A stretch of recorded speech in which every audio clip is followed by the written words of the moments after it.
So the Australian government was just not going to allow Novak Djokovic to play in the Australian Open.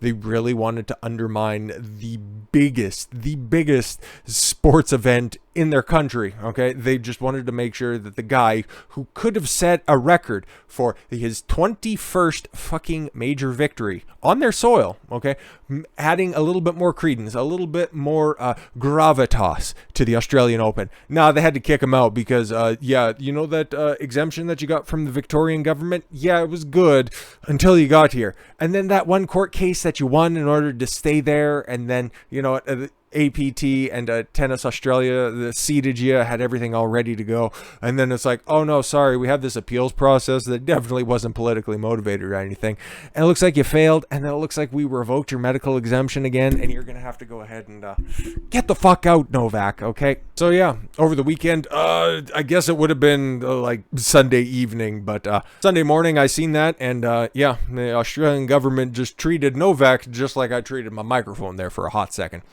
World number one ranked tennis player Novak Djokovic departed from Australia after a full federal court on January 16th dismissed his challenge to a government decision revoking his visa on COVID-19 related grounds. What? You had the exemption, and then all of a sudden they're like, no, you don't have the jab. It's like, I know, that's why I got the exemption. It's like, well, you don't have it, so you can't be here. Oh, okay, cool. That's what we're doing.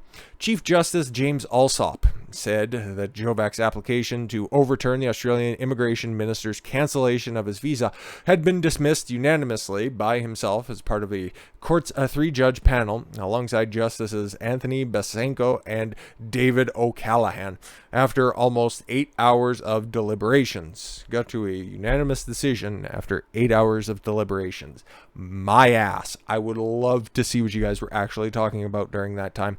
All the costs are to be paid for by Djokovic, who is facing a 3-year ban from the country. Oh, okay, cool. I'm sure that'll be overturned as well. No, wait, of course not. 34-year-old Serbian player went to the airport in Melbourne just hours later. Federal agents escorted him and his team from the business lounge to the gate, where he boarded an Emirates flight for Dubai. The flight took off shortly after 11 p.m. local time. Alsop offered to hear further arguments from both parties on the decision. It's like, I got this piece of paper. You guys fucking signed it. Why can't I play? This is retarded. As soon as possible, given the wider implications and international attention for this case, and I am praying that people are paying attention to this case. It does relatively well on my channel, and enough people are fucking talking about it, so I hope people realize that Australia is really fucking tyrannical, okay? Like, I don't want to overuse that word, but that's what they're doing. So hopefully people are, you know what, fucking perking an ear to this and realizing that Australia is fucked. We don't want our country to become like that, okay? So we need to nip this in the bud right now, because this isn't happening, okay, to a fucking fringe athlete. This is what gives me hope on this one. This is happening to, like, one of the 3 biggest names, and the only one who's still playing at a super high level, because let's be fair, okay? The 3 that I'm talking about, you got Roger Federer, Rafael Nadal, and Djokovic, okay? Federer is what, like, just about 45 at this point, okay? So he's just about done, okay? And he's, and by the way, Djokovic is tied with all these guys with 20 major championships, so he could have broke the fucking record, okay, or at least set the record right there, but I'm gonna have to wait a little while, and depending on what stupid France is up to, could be waiting a little while longer still, because of course you just think about cuckery, and France is the first fucking country that comes to mind, if not Canada first. But besides the point, okay, like, you got, yeah, Federer, who's an ancient, okay, and he's like a year or 2 away from retirement. You have Nadal, who has no cartilage, okay, he has nothing that can functionally move below his hips, okay, and who else do you have coming through the ranks, okay? Like, it's Djokovic and everybody else. This is akin to, and I just kind of thought about this, okay? This is like when Magic Johnson had to drop out the first time, okay, once he was caught banging trannies. I'm sorry, ended up testing positive for HIV. People are like, oh shit, HIV is actually knocking people off, and this is pretty fucking serious, okay? At least in the sports world. Like, it was running through actors for a while, and it's like Rock Hudson, okay? And then in music world, obviously, most famously Freddie Mercury, but yeah, in the sports world, Magic Johnson came through, okay, he was still performing at a super fucking high level, and then he had to take a step back, and everybody realized, like, oh fuck, that's a big problem, okay? Like, if this would have happened in the tennis world to a guy, it's like akin to Remember when everything was kicking off on NASCAR there about this time last year with stupid ass Bubba Wallace? Like, oh my god, I see a noose everywhere. It's a fucking pull string. And if you don't act right, you're going to end up on the other end of that fucking pull string, you dumbass. They're on every fucking garage, everywhere, at every fucking track. And you've seen them multiple times, dumbass. So stop trying to get fucking attention for yourself. No, this isn't a fringe player like that trying to get attention, okay? This is a guy who's been widely popular on the circuit for a long time, okay? I remember when he was first coming up, and I don't even follow tennis that closely, okay? I like to see it when it's on, but I don't ever go out there and search it, okay? So when I'd see him, he used to be, he was the guy. He was the one who was going to be on the come up, okay? He was right behind Nadal and Federer. They were up there fucking jockeying around for all of the tournament wins, okay? And they were out there kicking ass, but this guy was coming up, and he was a little bit of a fucking goofball, okay? He was a joker for a reason, okay? He would make a spectacle of himself, have a laugh on the court, okay? But he seemed like an all-around really good dude, and everybody was just waiting for him to put it all together. And all of a sudden, he did, okay? And then guess what? He became the world number one for a reason. So if we want a highlight on this stuff, this couldn't have happened. Unfortunately for him, this couldn't have happened to a better person, because he is, honestly, like it or not, on the world stage, okay? Tennis is very popular, okay? And he is a superstar to a wide swath of people. Like if this would have happened to, I'm trying to think of an NBA player, just like a really good player on the, like Damian Lillard, okay? Kyrie Irving. Does Kyrie Irving get this much attention? No. Okay, but I understand this is a different situation, okay? And Kyrie, yeah, he's making waves in the NBA, but the NBA is cucked 7 ways from Sunday, so we'll be talking about them, I think, in a couple of days' time, because there's a part owner for a California team that made some very obvious comments, if we're being completely honest, but that's not the point. That's not the story to be talking about at this time. We're going to get back on target here. So yes, the 34-year-old Serbian player went to the airport in Melbourne just hours later. Federal agents escorted him and his team from the business lounge, to the gate, where he boarded an Emirates flight bound for Dubai. The flight took off shortly after 11 p.m. local time. Alsop offered to hear further arguments on both parties' decisions and were soon as soon as possible, given the implications. Okay, Djokovic's first round Australian Open game against fellow Serb Miramir Cekamakanovic.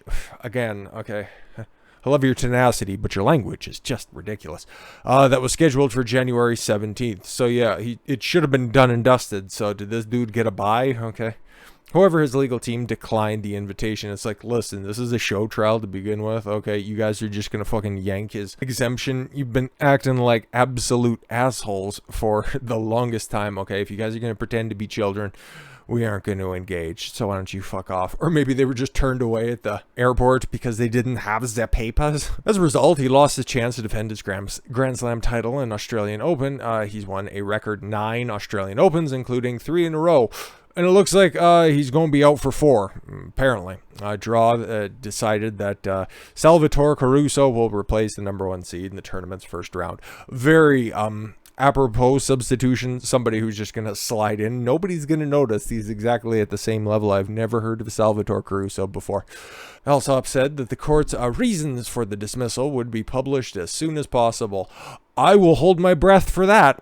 He noted that the decision of the Commonwealth Judicial Branch of the government wasn't about whether a minister from the executive branch of government made the right decision to deny entry to the tennis star.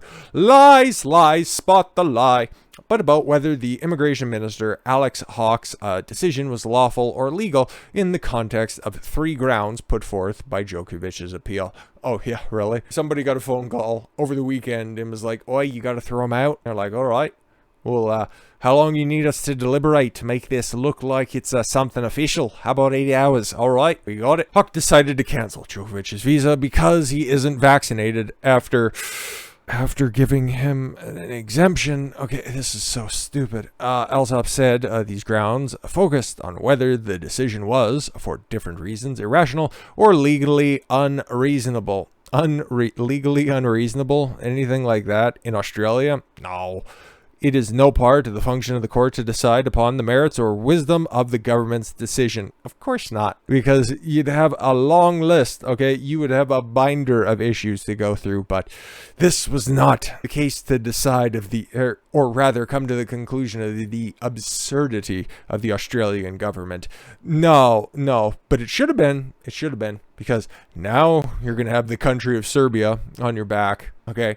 You're going to have the sporting world on your back, because for the most part, okay, like as much rhetoric as the different associations, the different league wants to put out there, you poll the average fan, they just want to see the best athletes perform at their given vocation. Okay, they just want to see the highest end competitors compete for their enjoyment. They don't need the insanity of the political commentary. Okay, they don't need different languages of social acceptance or whatever the fuck else you want to say out there. They don't need that crammed down their face. Okay, they just want to see men swing a racket at a ball over a net and try to put it past the other guy, okay? Or if that's not on, they just want to see a couple of hot women just fucking dressed with skirts just above their fucking cooch line, grunting and screaming while playing like at about a third the speed of the man. But what's going on the ground in the outback? Well, legal groups from Australia say that Djokovic's ejection sets a dangerous precedent around free speech. All right, whatever's left of free speech in Australia. Legal experts are warning the ejection of the world #1 male tennis player Novak Djokovic from Australian shores after government claims his presence would stoke anti-vaccination sentiment is setting a dangerous precedent that could further erode free speech around issues such as COVID-19. You know, like whatever they have left of free speech in Australia, like how they were forced to stay in their houses for, oh, don't worry, it'll just be for a little while. Months later, you're allowed to go out only once everybody, at least 80% of the population has gotten the jab. No, definitely nothing about that. Or big overarching sweeping vaccination mandates. No, definitely. That's that right here. This is the dangerous precedent. Okay. Well, government ministers have maintained that the ejection of the Serbian was on the health, safety, and good order grounds. Oh, okay. According to the statement by Prime Minister Scott Morrison. Imagine thinking that one man who has been infected and recovered from the coup. You don't want to mention that now, do you? No, somebody who has presumably attained natural immunity needs to be thrown out because he's dangerous. It's almost like you guys don't want to look at the science. You just want to look at the science. Trademark. In a 258-page affidavit filed with the federal court, Australia's immigration minister Alex Hawke claimed Djokovic was a high-profile unvaccinated individual. True. Who could lead other unvaccinated Australians into refusing to get the jab. Yeah, okay. Anti-vaxxers having their views reinforced. Yeah, you have a right to choose. Weird. And the reduction in the uptake of booster doses. I don't think Djokovic has said anything about boosters, but if you want to go ahead and live in that wild fantasy land, I guess that's up to you. Somebody appointed you to do as much. The minister conceded that Djokovic posed a negligible risk of transmitting the virus to the community. And there it is right there, okay? How much of an issue was he? Well, probably not much more than anybody else that's out there. Oh, okay, so what should we do? We should just throw him out. Why? Because if this was the 1950s and the Jim Crow South, they'd have much more colorful language for him, but they'd kick him off for the exact same reasons that they would kick colored people off the bus for, by virtue of them not complying. The minister's decision was ultimately upheld during an urgent court meeting on January 17th. However, Hawke's use of the discretionary powers to eject the tennis star overturned an earlier court decision on January 10th to allow the world #1 to stay. Djokovic had already been detained for a few days in the Park Hotel in Melbourne before initial court decision granted him freedom temporarily. And then, what, he just called an emergency hearing? It's like, okay, I seen this happening, and it's like, I thought he won in the courts, and I didn't think anybody was appealing, but I knew that the government was big mad, and that was the last place we left this off, so I was like, what the fuck is going on here? They're just flexing on him. Our concern is the federal government's view that it did not have to prove that Djokovic would foster views about vaccination that are contrary to the government's, but simply that he may foster those sentiments. Greg Barnes, SC spokesperson for the Australian Lawyers Alliance, said in a statement on January 16th. This is a very low bar for excluding a person from Australia, particularly in circumstances where the power to review or appeal the decision is so limited. Yet, no, he's gone, and he won't be coming back for years and years on end because he had the audacity to follow the rules and get the like, none of this shit really makes sense, right? And it's going to have rippling effects, and this could be, like I said earlier, all of that social justice messaging from places like the NFL and definitely the NBA and MLB even dabbled in it as well, and as ludicrous as the NHL is, they've done the same things. But this right here, purposely gutting your top star, okay, the one person that actually draws ratings, because honestly, if we're being fair, outside of the top three, I can't really mention, or I can't even name any other tennis players that are out there, really, okay? Ones that are good, like, there are some funny ones that are out there, like that Raducanu girl. She's cute, but I don't really know what she's doing.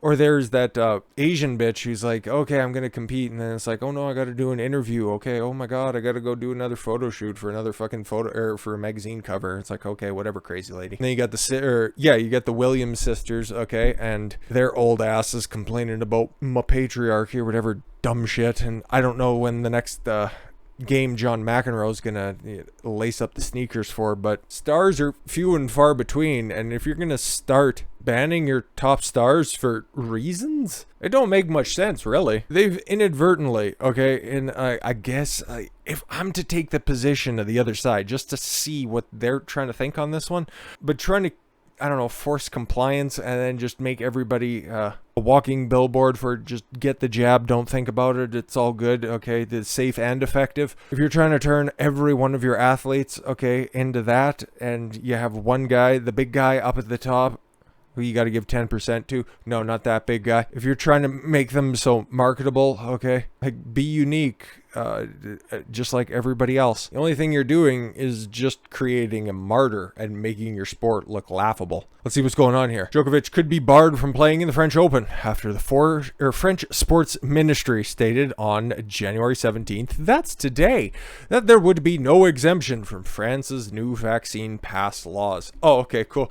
Just like Australia, until magically he got an exemption. But okay, ranked the number one tennis player in the world, we know that. France's vaccine pass laws, which I don't know how many weeks are we on those protests for, and they've still produced absolutely no result whatsoever. So yeah, we'll continue to do stuff. Oh, the people are really fighting back. Yeah, cool. Just crowding Paris streets for a couple of hours every weekend very peacefully. Well, you gotta step your shit up if you want to fucking stop this nonsense. Approved, but oh yeah, and France has an election this year. Okay, just saying, make your voices heard there. Approved by Parliament on January 16th, will require people have a certificate of vaccination to enter public places such as restaurants, cafes, cinemas, and long-distance trains. Okay, cool. The rule is simple: the vaccine pass will be imposed because it's working so well. How about my Omicron surge, right? As soon as the law is promulgated in establishments that were already subject to the health pass. So yeah, now they're just doubling down on this nonsense. Okay, cool. The ministry stated this will apply to everyone who is a spectator or a professional sportsman, and this is until further notice, 15 days to slow the spread. Now, as far as Roland Garros is concerned, it's in May. The situation may change between now and then, but we're still making plans for that, and we're heavily investing in different tests and things, but okay. So we'll see, but there's clearly no exemption. Yeah, where have I heard that before? Gilles Martin, president of French Tennis Federation, said that the organization was working on welcoming unvaccinated foreign athletes. No, there's no exception. Come on. Ahead of the French Open, officially known as Roland Garros, Garros. I thought that's just where they played. But okay, again, like I said, I have a passing knowledge of tennis, which is set to begin on May 22nd. I can't fucking believe we're having to make plans for shit that's 4 fucking months ahead. But this is what happens when you just let fucking unfettered emergency powers promulgate. So yeah, man, obviously, I think Djokovic is still in the air, so I'm gonna wait to see what he actually has to say on this, because there's been a lot of other hit pieces that are out there, and there was one that I wanted to use from the New York Times, but maybe over the weekend, depending on how everything all shakes out. I might want to go through that then, because it's pretty hilarious, and I've seen a couple of people go through it, and I've got a different interpretation, or a couple of tweaks to give to that, so might be doing that later, okay? But I want to see Djokovic take this head on, take this up as his cause du jour, because if we live in the age of athletes giving their takes on different political, social, economic issues, fuck it. You guys wanted to play that game? Well, guess what? You got to take on somebody who has a strong conviction of conscience and a group of people looking to rally around somebody, because as much good work as Enes Kanter is doing in the NBA, he's still Enes Kanter. It's not at the same level as LeBron James, okay? Sorry to say. He's making good points, very good points, but when you're the second string center on the Boston Celtics in 2022, you only get so much attention. This is Djokovic, okay? He's up here when it comes to individual athletes on the world stage, sorry to say. And you got to get ready for the attacks, because they're going to be coming, whether he says anything or not, because, okay, it's something else, and I just wanted to wrap this up nice and tidy, okay? Maybe we'll go back to this later in the week or whatever, but just for context's sake, okay, it doesn't matter. It doesn't matter what you do. The media and these activists that are out there, and that's who Nikki Fried is, okay? She's the dumb cunt that's down there in Florida. They're just going to paint you however they want to, okay, in order to further their own narrative. That's why you got to get ahead of it, okay? And that's why there's those smooth brains that are out there in the Republican Party that think, oh, Ron DeSantis will be so much better than Trump. He's just like Trump's policies. He just doesn't come with any of the baggage. What have I been saying the entire time? They'll just smear him, okay, until you get exactly Trump again. You just get Diet Trump, who just doesn't have that same I don't give a shit fucking attitude that can take on the entire country, okay? She's already, okay? Nikki Fried making the comparisons between DeSantis and Hitler, compared him to Hitler. Nothing will happen to her. She'll just be able to continue on, but everybody's been thinking it. I'm sure it's one of those things that just promulgates all over Twitter, but if I had a dime for every time I gave a fuck about what was going on Twitter, I'd have 0 dimes. So this is what they think of you. You take a stance against them, okay? That's the opposition, okay? Take whatever it is, okay? Democrats, Republicans, whatever side you fucking find yourself on, okay? The vaxxed, the unvaxxed, okay? The authoritarians and libertarians, okay? People who just want to be left alone, and the people who won't leave you alone. The other side, the more activist side, is going to paint you whatever is more advantageous for their cause. So you got to get out ahead of it, okay? Hope Djokovic does that. I'll be paying attention to it, but as of right now, he's the fly into the land of sand and sultans. So Godspeed to him, and I'm sure we're going to be checking in on him not that long from now. We got a shooting to attend to. I know, right? It's all fucked up. With that said, I thank you all very much for the gift of your time. I've been Don Consuelo. I want you to follow your gut and get after it. Take care, everyone.